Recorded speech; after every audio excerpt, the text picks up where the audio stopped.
Пристапувањето на земјава во НАТО е додадена вредност за развој на регионот и за негување на мирот и стабилноста, посочи министерот за европски прашања и шеф на албанската дипломатија Гент Цакај. Тој порача дека Скопје и Тирана меѓусебно ќе си помагаат и ќе споделуваат искуства во остварувањето на стратешката цел за двете земји, членството во Европската унија.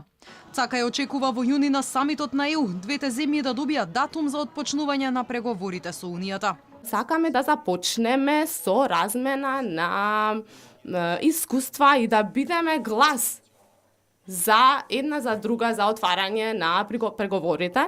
Веруваме дека нашите перспективи не се заеднички, што се однесува до отварање на преговорите за пристапување кон Европската унија во јуни оваа година. Соработката со соседите е клучна за интеграциите во евроатланското семејство, вели шефот на македонската дипломатија. Коментирајќи го договорот за добрососедство со Бугарија кој беше подпишан во август 2017 година, Димитров вели дека од тогаш земјава бележи раст на трговската размена со Бугарија од 10%, а се очекува таа да достигне до 1 милијарда евра.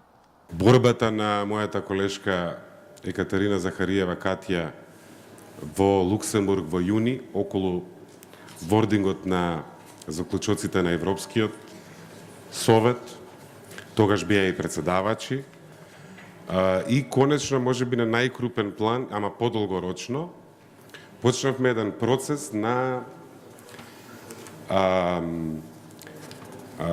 градење на наратив што ќе не сближува, наместо да не раздвојува во контекст на историјата, ама и процес што води кон прифаќање на реалноста. Во однос на идејата за корекција на границите меѓу Косово и Србија, за двајцата министри тоа прашање требало да го решат Белград и Приштина. Цакај вели дека по ова прашање Албанија ќе ја почитува одлуката на Косово. За Димитров пак решението треба да го донесат двете земји со цел стабилност во регионот и европска перспектива.